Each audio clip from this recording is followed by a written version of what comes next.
speed test between Apple iPhone 17 Pro Max and Google Pixel 10 Pro XL. So for our Christmas special today, let's go ahead and begin with a boot up in 3, 2, go, and see which one can get there first. Now, these are my two favorite color phones this year, the Moonstone Pixel 10 Pro XL and the Cosmic Orange iPhone. I hope manufacturers continue to bring out nicer colors year over year. And the Google Pixel 10 Pro XL says, sit down, I'm going to turn on first by a very long shot. Now, I've been noticing this on Pixel phones over the years, is that they do tend to turn on much faster than that of iPhone. So that's a major win for the Pixel, especially if you're just rebooting your phone or something like that. All right, guys, so let's go ahead and do a quick biometric test. So with the iPhone, you do kind of just look at it and swipe in. Now with this one, you got to look at it with your face directly, and it will also show this unlock sign down here. So they're kind of the same in that respect. The Pixel's unlock animation is actually a little quicker though, like that. It kind of goes in a little faster, whereas Apple's kind of flies in a little bit more, trying to give you some visual effects here. So you'll see it kind of just like flies in like that. It takes a second, but it is rather nice looking. Over here on the Pixel, once again, hold on. Let's go over here. My face is getting blocked by the camera, by the way. It's like literally right in front of the Pixel, but you'll see if I go ahead and click right there, the animation is just a little bit different. But there is two ways to, let me come over here. There is two ways to unlock the Pixel, and it is the in-display fingerprint sensor, or you have the face unlock, and you can bypass it as well in settings. So Pixel is faster to turn on overall. Now, one of the areas where these phones are going to differ drastically is going to be in the specifications. We are looking at an Apple A19 Pro chip here on the left with 12 gigs of RAM. Now, the 12 gigs of RAM has been great for this iPhone, but the Pixel goes with the Tensor G5 over here, and this chipset is more designed for AI and stuff like that.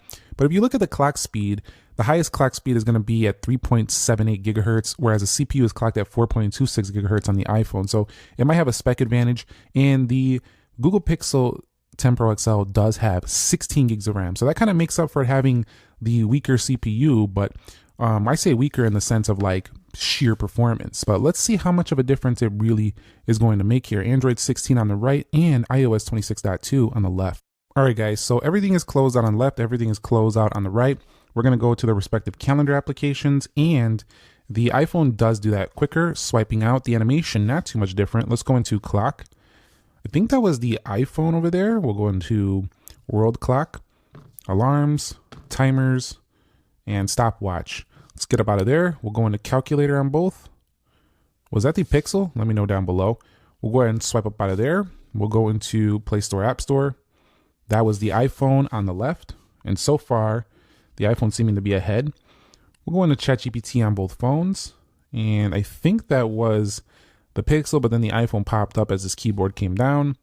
When you actually do AI prompts in here, it's ChatGPT server, so it's going to be kind of the same. But Google does have the Gemini integration, and it's kind of built into within the core of this phone. So for pure AI, and with Google's advancements in the Gemini AI software getting faster and faster here, let's go into Gemini itself right now. The Pixel is the better AI phone. Over here on the right by a pretty good shot. So the AI Gemini did turn on faster there for the Pixel, which I would expect. Let's go into Grok here on both. Kind of the same, I think, killer comparison. There are Android phones, though, that I would recommend over the iPhone for gaming, which would be something like the OnePlus 15, for example. Going into Free Fire here, though. See, it looked like the Pixel was ahead, but no, the iPhone says, here I come. Here I come with my Apple GPU and my super fast A19 Pro while we're waiting there on the Pixel. So, and then that carries over into the actual gaming itself, where the Pixel device tends to, the graphics just don't look as smooth and nice as on the iPhone. That is just the main thing. That's probably one of the most core things I noticed. And when it comes to performance between these two. So you can see, actually, I think we have to click this. So that was probably an unfair test. Both of them are going to do fine here. But here's the thing. When I say those statements, I'm not saying that the Pixel cannot run these games. It runs them fine.